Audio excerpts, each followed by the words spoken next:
আমরা একটি সম্পৃক্ত সফরে বেরিয়েছি। আজকে আপনাদের ব্রাহ্মণবাড়িয়াতে আমরা থেকে পর্যন্ত অবস্থান করছিলাম। তো আমাদের একটাই মানে এই সফরের একটা জিনিসই আমার কাছে বিজয়ের মাসে যারা আমরা একটি শপথ নিয়ে দৌড়াতে পারি যে ঐক্যবদ্ধভাবে কাজ করতে হবে, ঐক্যবদ্ধভাবে চলতে হবে এবং বিএমএসএফের পতাকা তলে আমাদেরকে কাজ করতে হবে এবং বিএমএসএফকে আরো বহুদূর এগিয়ে নিয়ে যেতে হবে। ধন্যবাদ সবাই।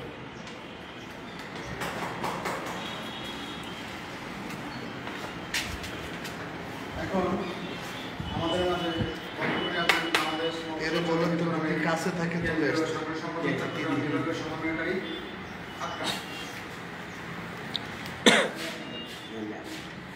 আসসালামু আলাইকুম। আজকের এই সভা সমিতির সভাপতি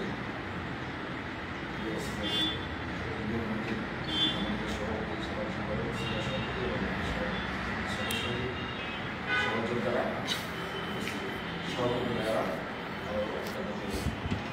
আসসালামু আলাইকুম।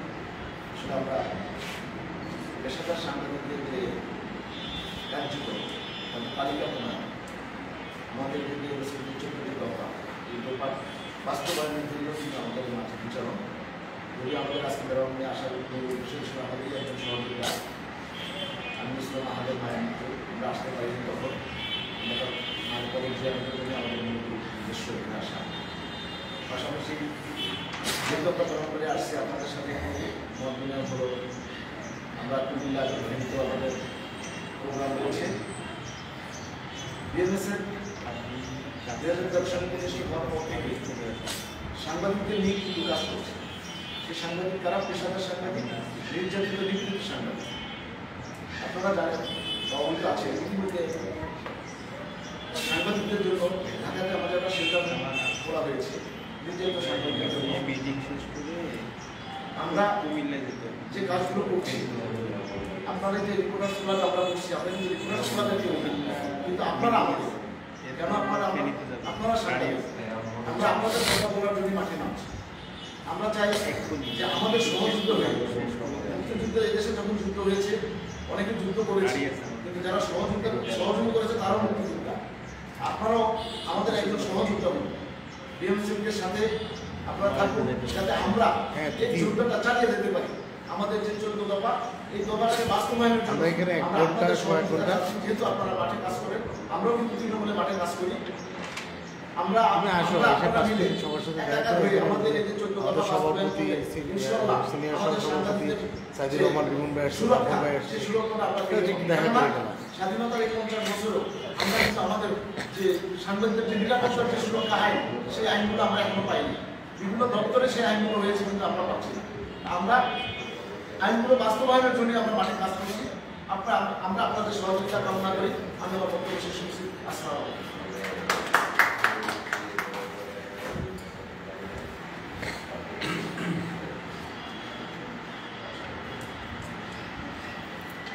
এখন ট্রেনিং কোটার দিকে যাব। ট্রেনিং প্রোগ্রাম সন্ধ্যার পর আমাদের মাঝে সন্ধ্যার পরে সরকারের বক্তব্য নিয়ে আসবেন বাংলাদেশ মহাপ্রসার সাংবাদিক ফোরামের সিনিয়র সভাপতি জনাব সাইদুর রহমান বিমন। আসসালামু আলাইকুম। আমরা বক্তব্য যাচ্ছি আমরা একটা পরিবেশে আমাদের কেন্দ্রীয় সংগঠনের সম্পাদক আমাদের প্রিয় সাংবাদিক আহাদ রায় মায়ের দেখতে পাচ্ছি একটু খবর দেওয়া সম্পর্কে আমরা কোথায় গেলে আমাদের সাংবাদিক বন্ধুরা আমাদের সাংবাদিক ভাইয়েরা তারাই তো আমাদের পরিবার তাদের সাথে দেখা না করে আমরা কোথায় যাই কীভাবে যাই। আজকে এই তিনি ধরনের বক্তব্য দিলেন আমাদের মাননীয় সাধারণ সম্পাদক আমাদের মাননীয় সভাপতি কিংবা রিপোর্টার্স ক্লাবের সভাপতি তারা নিজের ধরনের বক্তব্য দিলেন। আমি ছোট্ট দিয়ে যাই। সেই টিপসটা হলো আমরা সর্বত্রই দেখছি যে প্রেস ক্লাবগুলো সাংবাদিকদের কর্তৃত্ব করে রাখছে। তারা একটা জিম্মি দশার বস্তুতা তৈরি করে নিজেদের সাংবাদিক বলে জানান দিতে চান এমনিতে না, নিজের বড় হওয়ার জন্য না, তাদের চাঁদাবাজি দেশটা বাড়িয়ে নেওয়ার জন্য। তারা বোঝাতে চান সরকারি বেসরকারি চাঁদা আমাদেরই দিতে হবে। আমরা জেলার সাংবাদিক নিয়ন্ত্রণ করি, আমরা এই জনপদের সাংবাদিক নিয়ন্ত্রণ করি। কিন্তু এই কুক্ষিগত অবস্থা, এই জিম্মি দশা ভাঙতে হবে। ভাঙার জন্য আমি দুটা ছোট্ট দিক দিয়ে যাবো। নাম্বার 1, আপনারা যারা রিপোর্টার্স ক্লাবে আছেন তারা জনগণ সম্পৃক্ত রিপোর্ট করে বেশি বেশি করুন। জনগণ সম্পৃক্ত রিপোর্ট করলে তারা উৎপন্ন হয়ে যাবে। যার ফলে দেখুন চেষ্টা করুন বা অন্যান্য সাংবাদিক যারা মূল ধারা সাংবাদিক দাবিদার শুধু ক্রাইম রিপোর্টিংয়ের সুযোগ পাইলেই করে, তারা দুর্ঘটনা পাইলেই তারা নিউজ করতে পারে, ফোন হলেই তারা নিউজ করতে পারে। অন্য নিউজ করার তাদের সময় নাই, কারণ অন্য সময় তার টাকা ধান্দাটা করে, তারা এই সময় নাই। কিন্তু আপনাদের তো অবারিত সময়, আপনারা তো ধান্দাবাজি করেন না, ধান্দাবাজি না করেন তাদের অবারিত সময় আপনাদের। তাহলে আপনারা কী করুন, নাসিমনগর উপজেলার জনগণের 12 সমস্যা, এই কসবা সীমান্ত এলাকার বাসিন্দারা বিপাকে আছে, অমুক জায়গার মানুষ 10 সমস্যা যারা যারা বন্দী হয়ে আছে, এইসব রিপোর্ট করলে হাজার হাজার মানুষ আপনাদের রিপোর্টের সাথে সম্পৃক্ত হবে। তারা হয়ে যাবে জনবিচ্ছিন্ন, কয়েকজন চাঁদাবাদের সাথে তাদের সম্পৃক্ততা থাকবে, সন্ত্রাসের সাথে সম্পৃক্ত থাকবে, তারা এমনিতেই জনবিচ্ছিন্ন হয়ে যাবে। আরেকটা হলো আমাদের বিএমএফের আছে যে ভুয়া সাংবাদিক ফিল্মের মনে, তারা কিন্তু আপনাদের বিচ্ছিন্ন করতে চাই কী করে জানেন, ভুয়া সাংবাদিক করে। এটা আপনি জনগণের চাকরি করেন না বাংলাদেশ সরকারের চাকরি করেন, প্রেস কনফারেন্স করে তো ভুয়া, এক কথা বলে আপনাদের কিন্তু ভুয়া বানাই দেয়। আপনারা একটা কাজ করেন যে আপনারা দেখেন যে ভুয়া সাংবাদিক ফিল্মের কেমন করে আমাদের বিএমএফের পিছিয়ে থাকবে, তার ডান পাশে আপনারা রিপোর্টার্স ক্লাব ব্রাহ্মণবাড়িয়া উল্লেখ করে আপনার হাজার হাজার স্পিকার শোনাই দেন। তাহলে লাভ হবে কি, আপনারা ভুয়া ধরতেছেন, ভুয়া কিন্তু আপনারা করে ব্রাহ্মণবাড়িয়া প্রেস ক্লাব করে না, ব্রাহ্মণবাড়িয়া রিপোর্টার্স ক্লাব প্রয়োজন বোধ করছে যে জেলার ভুয়া সাংবাদিকদের চিহ্নিত করতে। ভুয়া নিশ্চয়ই প্রেস ক্লাবে অন্য জায়গায় আছে, তাদের চিহ্নিত করতে চায় রিপোর্টার্স ক্লাব। আপনারা হাজার হাজার স্পিকার লাগাইছেন, লাভ হবে, মানুষ বলবে যে এরা ভুয়া বিরোধী। এটাই আপনাদের অনেক বেনিফিটেড হবে। আমি এই দুটার জন্য তৃপ্তি দেখি। ধন্যবাদ বাংলাদেশ প্রতিদিনের সিনিয়র ভাইকে, খুব সুন্দর আমাদের টিপস দিয়ে গেছে। এখন আমি বক্তব্য দিতে অনুরোধ করব বাংলাদেশ সাংবাদিক ফোরামের সভাপতি জনাব সৈয়দ ইসলাম ফারুক ভাই।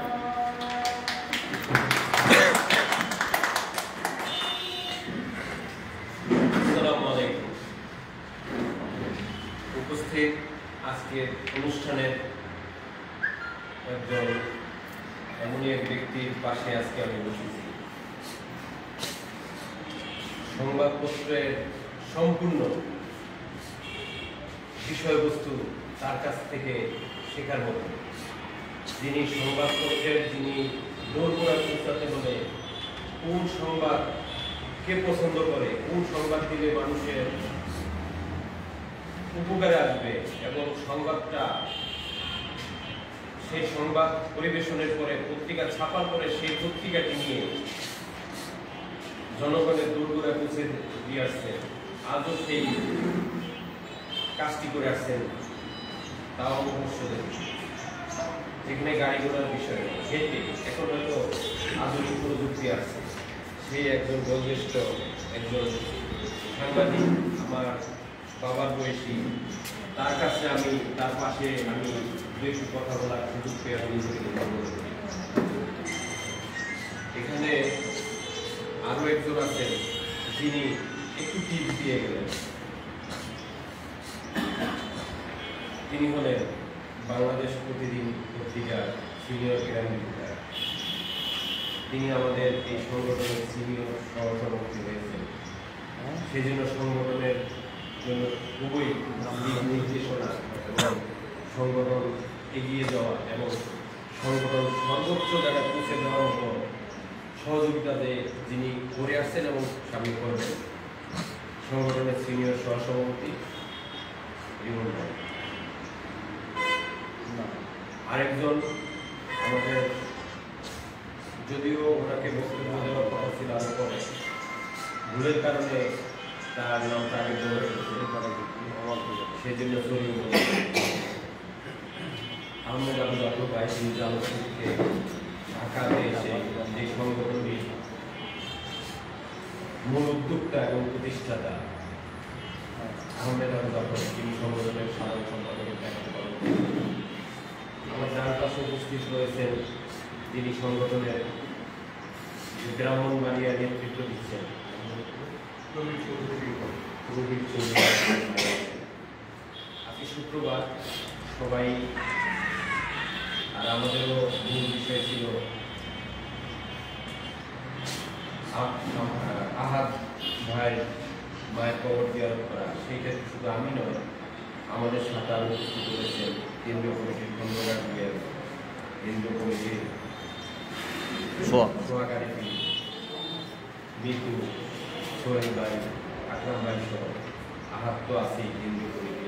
এরপর আরও একজন আছে সহসঙ্গী হিসেবে একত্রিত হয়ে আমি রিপোর্টার্স ইউনিটিতে দাঁড়িয়ে আমাদের যে মনুষ্য সাংবাদিকের কমিটির সবাইকে টাকা দিয়েছেন এই জন্য এই আয়োজককেও ধন্যবাদ জানাই। এবং সকলে শুক্রবার একটা গুরুত্বপূর্ণ দিন, সবাই মফস্বল সাংবাদিককে ভালোবাসি বিদায় সকলে একত্রিত হয় আমরা সফর সঙ্গী হিসাবে একত্রিত হতে পেরে আমি নিজেকে ধন্যবাদ জানাচ্ছি।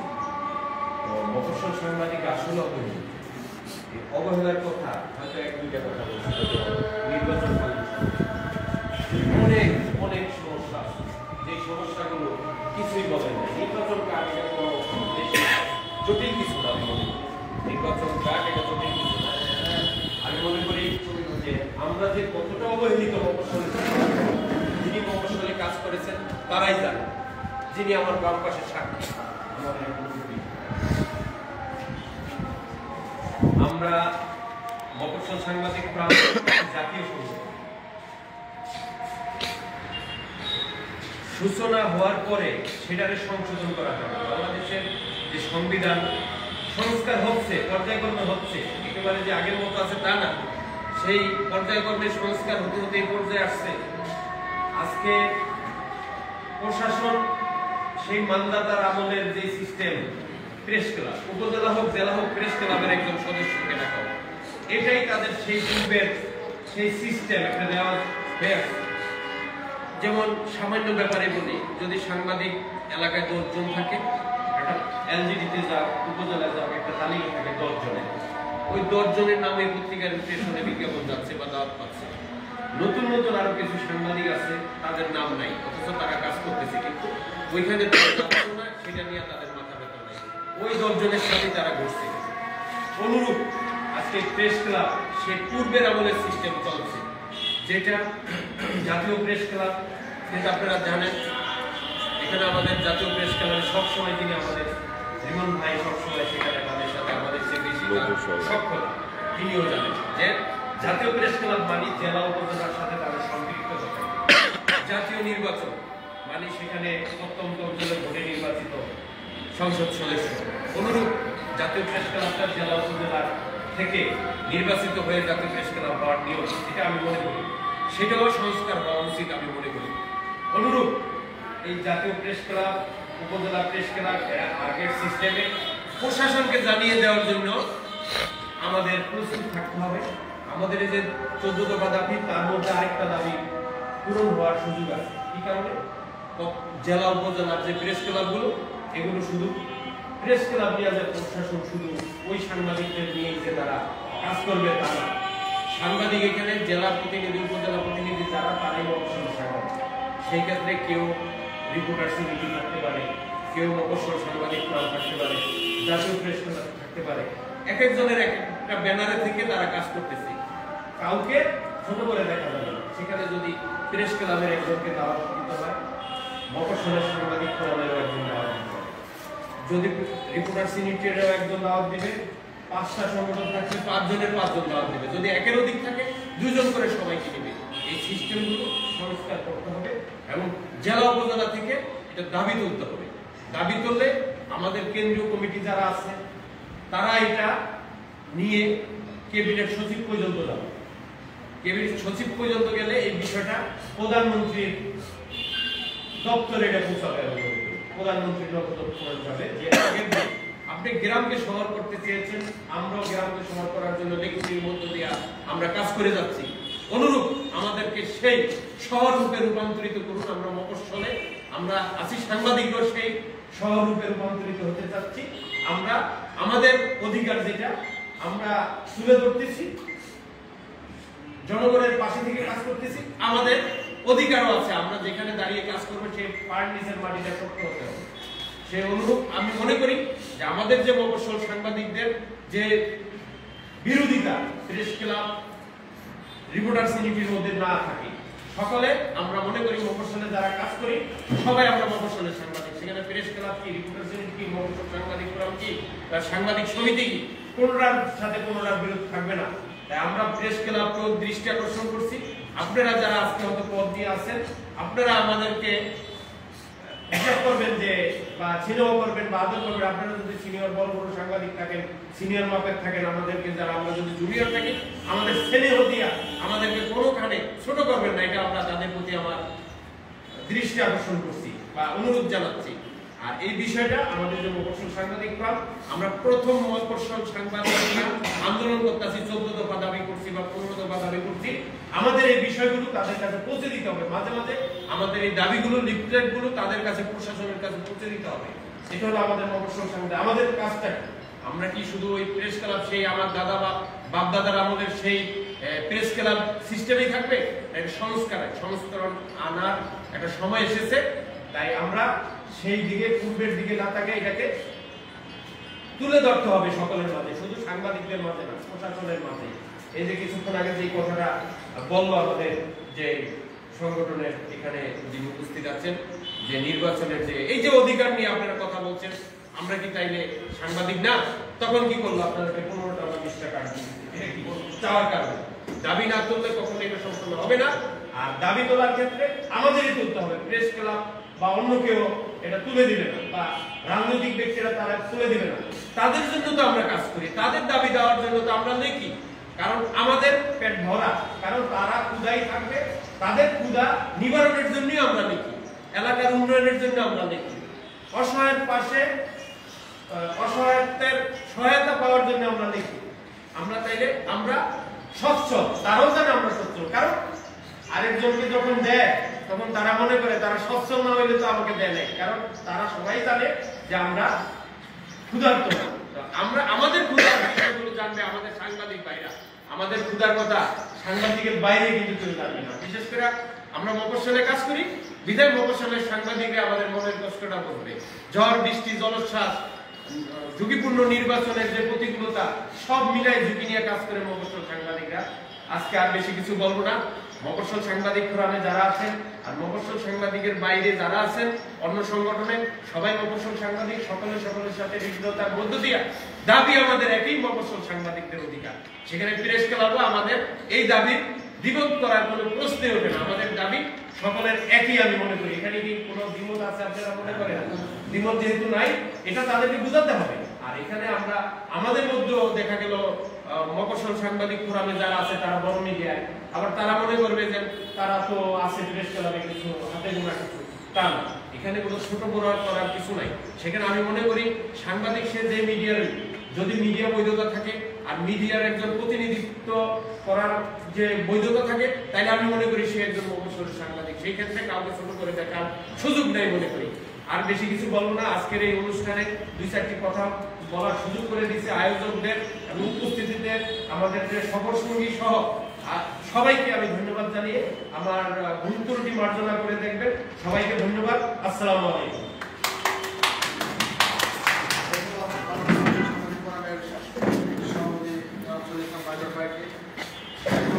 আমাদের মাঝে বক্তব্য নিয়ে আসবেন ব্রাহ্মণবাড়িয়া রিপোর্টার্স ক্লাবের সভাপতি যারা রেজাউল করিম। আসসালামু আলাইকুম। কথাই আছে, যৌবন যার যুদ্ধে যাওয়ার সময় তার, এখন সবাই আপনার। কারণ ঢাকাতে আমি যখন ছোট ছিলাম, ঢাকাতে দুগুলি বাড়ি, বেদু ভাইয়ের এরা ছিল তখন। বেদু ভাইয়ের একটা কথা বলতো, ব্যক্তিত্বের বিকাশ সমাজ জীবনে প্রতিষ্ঠিত আছে ব্যক্তিত্বের রাজপূজার সাংবাদিকতা আপনার বিভিন্ন আছে। ব্যক্তিত্বটাকে বজায় রাখে, ব্যক্তিত্ব চলন দিতে হবে, সাংবাদিকতা পুরো না। আর এই সমস্যাগুলো আমার নেতা ভাইদেরা বলছে, এই সমস্যাগুলো আগেও ছিল, আগামী দিনও থাকবে। আমাদের মধ্যে কারা সরাসরি আগেও ছিল, কারণ তারা নিজের সুবিধা দিয়ে থাকে। দেখ আমি বিজ্ঞান আপনারা অনেক দূর যাবেন, এই আপনারা আমাদের ভ্রমণে আসছেন, আমাদের সাথে যোগাযোগ করতেছেন, আমাদেরকে নজর আর সংগঠনটাকে যাতে করে আরো মাঠ পর্যায়ে আমরা নিয়ে যেতে পারি, সাংবাদিকদেরকে প্রশিক্ষণের ব্যবস্থা করবেন, আর আমরা আপনাদের পাশে আছি ইনশাআল্লাহ থাকি, এগুলো আমাদের